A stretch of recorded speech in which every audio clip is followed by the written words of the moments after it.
satu persatu misteri mulai terungkap. Pada setiap peninggalan yang tersimpan, terkandung makna yang mendalam.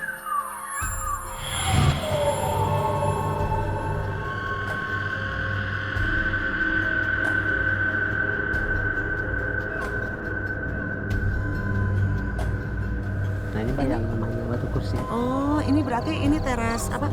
Teras dua. Teras 2. Bapak boleh duduk di sini, Bapak?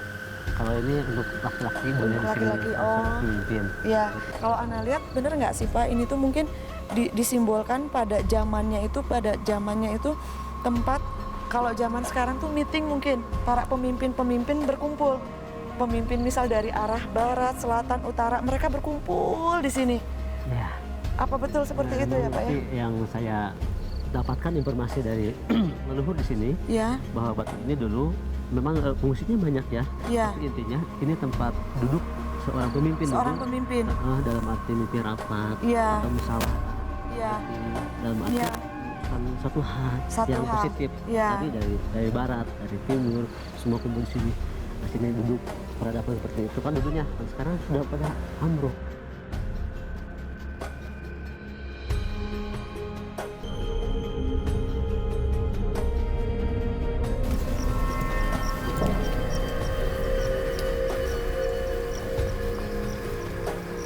Bah?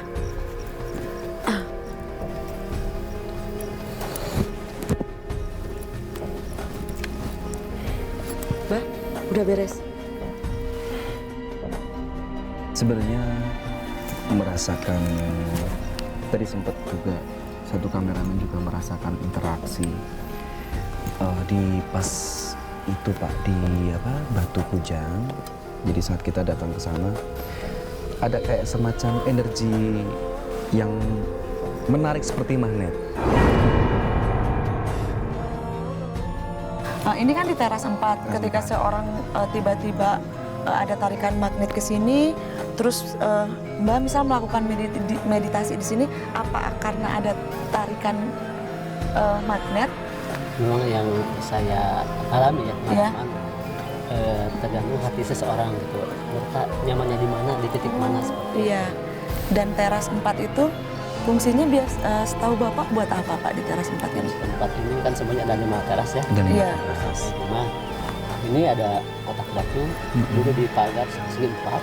Nah, dulu di tengah ini ada satu batu, tingginya sekitar 60 cm, berat bebannya sekitar 70 kilo. Nah, sekarang tidak ada, dipindahkan sementara karena banyak orang yang miskomunikasi. Biar sekalian kita lihat aja ke situ kali ya, ya Mbah ya. Ini teras 4 tuh yang ini ya Pak ya? Iya, iya.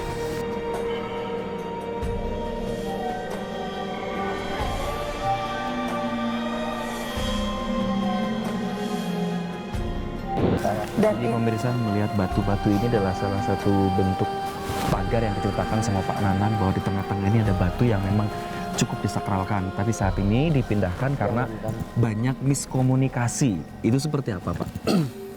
Jadi dulu kan ada kita gini, siapapun yang mengangkat batu itu mitosnya kan, Mitos. apa ini kan bahkan terkabul. Bukan seperti itu yang saya ketahui pemahamannya. Secara logika, leluhur kita kenapa menyimpan batu tersebut, namanya batu pengujian, batu kanuragaan. Batu kanuragaan. Ya. Nah, kenapa mesti di level 4? Kenapa enggak level 3 atau 5 atau 2 atau 1? Kenapa mesti level 4? Karena level 4 itu adalah level terakhir untuk mencapai yang paling tinggi, yang dikenal dengan singgasana. Yang kelima seperti itu. Pak, batunya apa kita tidak bisa melihat Pak? Banyak faktor kenapa batu tersebut dipindahkan. Ya. Karena yang udah bahwa batu tersebut takut rusak. Ya. Dengan diangkat dibanting, ininya juga luka, batunya juga nanti takut pecah-pecah. Betul. Jadi selain membahayakan, takut rusak, jadi ada kekhawatiran tersendiri juga mungkin ya Pak ya, Ya, yaitu takut seperti membawa itu. sesat ya Pak ya, Nah, dengan itu ya. keyakinan-keyakinan sendiri dan mengikuti mitos-mitos yang belum pasti. Betul. Ya. Betul. Kalau yang saya ketahui, di sana itu kalau bisa kita ukur melalui beberapa alat ukur yang saya punya, itu terlihat dari batuan-batuan itu punya sifat-sifat yang berbeda.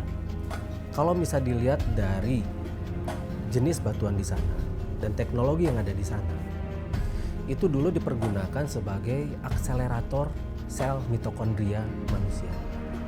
Kalau bahasa ilmu persilatannya di sana pakai tempat untuk menggembleng diri agar menjadi sakti mandraguna. Nah ternyata memang di sana karena ada anomali magnetik yang sangat besar dari batuannya itu, makanya orang-orang yang ke sana itu dikatakan mereka yang turun dari sana bisa jadi cenayang katanya. Mempunyai penglihatan ESP, extra sensory perception. Katanya bisa memiliki indera ke-6 dan sebagainya. Mungkin indera ke-7, ke-8 ya itu tergantung bahasanya masing-masing. Tapi yang jelas dia punya kemampuan yang lebih setelah mereka dari sana.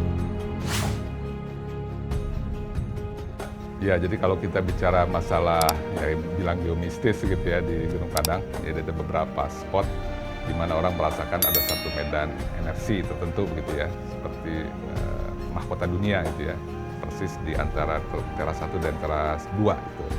Nah, yang menarik bagi saya, tempat yang dianggap keramat itu persis berada di chamber yang besar yang kita lihat di image geofisika gitu ya. Jadi saya pikir ada satu yang menarik nih hubungan antara medan energi dengan ruang di bawah tanah itu gitu ya.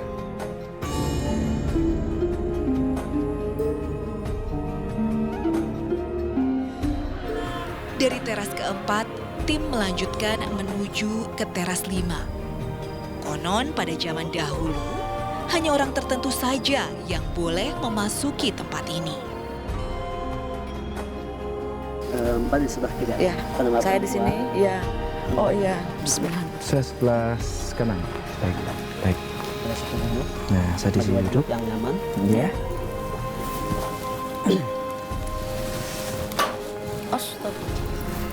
Nah ini merupakan kenapa di sini ada batu yang paling besar. Iya. Dan dulu itu ada maksud dan tujuan. Dan ini di tengah-tengah antara kiri kanan batu ini. Ini dulu sebagai tempat sandaran. Jadi tadi saya membahas ini tempat Sunan Rama, ini Sunan Ambu. itu simbol itu Sunan Rama itu bapak dari kita sampai ke bapak, kakek, ibu sampai yang dituakan laki-laki. Ini sebaliknya perempuan Yang dituakan, ya. dan dari tuanya di sini kan, kita harus begini sama beliau, Ya. begini sama beliau, Ya, jajar apapun pepatah ibu bapak kita kita harus terima. kita terima, harus sejajar dan lurus. Kemudian beliau harus kita begini, Hormati dan ibu bapak kita yang melahirkan kita. ya, betul. Kenapa? Karena restu ibu dan bapak, ridhonya Tuhan, ya. mencipta. Seperti itu yang saya Oh. ketahui. Dan kenapa menghadap Singgasana Raja di sana? Nah, itu sebagai imam, simbol imam atau pemimpin yang harus kita ikutin beliau. Karena beliau itu dulu ditokohkan zaman Singgasana Raja itu seorang raja atau tokoh yang luar biasa, bijak, benar, jujur. Mereka percaya kepada Tuhannya. Itu yang saya ketahui. Kalau secara pengertian dari bahasa tentang Pandaringan itu apa, Pak?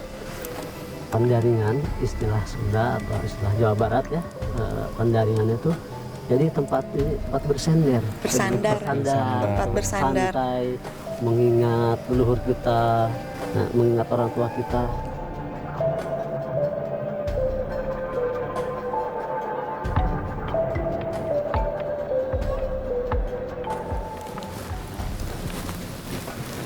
Ini tempat Oh, ya. singgasana. Ini singgasananya ya. Singgasana. Kalau tadi kita datang di situ, menghormat di situ ya Pak ya.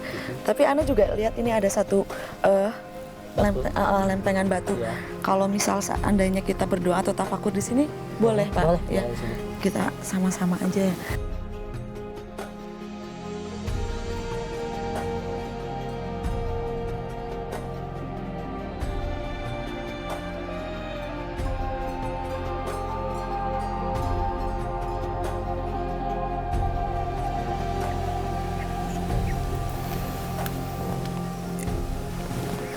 Allah, kita di atas.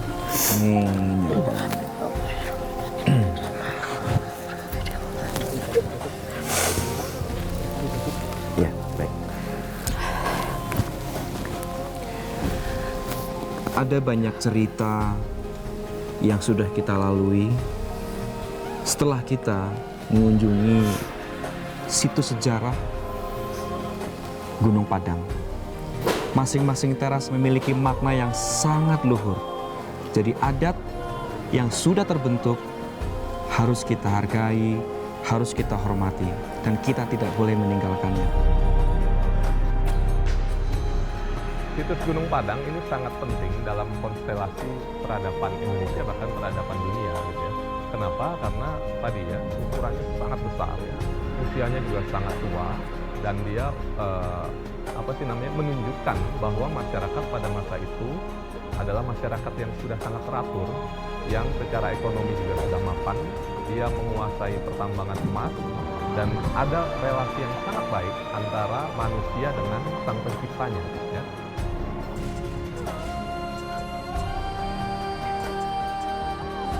Sejarah dunia sekarang kita tahu peradaban kita itu baru mulai sekitar 11.000 itu merangkak. Waktu itu mulai ditemukan pertanian gitu ya, teknologi pertanian berkembang sampai sekarang. Nah, sebelum itu kan dianggap primitif. Nah, dengan ditemukannya Gunung Padang ini yang kita tahu yang lapisan 3 itu kan sudah struktur yang cukup advance begitu ya, bangunan yang besar, artinya sudah ada peradaban.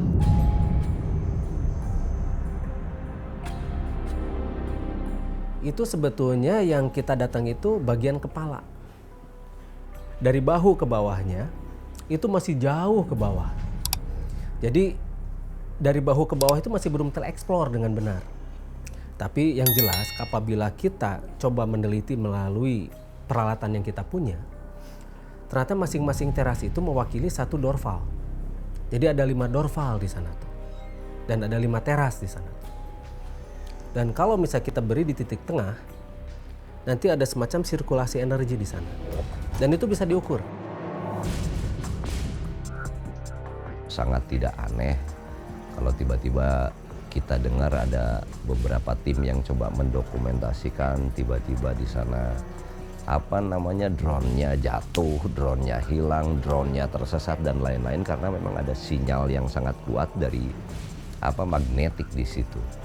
Juga tidak aneh kalau kita ke sana tiba-tiba arah GPS kita berlainan, tiba-tiba kompas itu tidak menunjuk ke utara dan lain-lain lah kejadian-kejadian itu, dan kita harus mulai menjauhkan pemahaman atau pemikiran kita bahwa itu adalah goib atau kata orang Sunda juring. Itu bukan.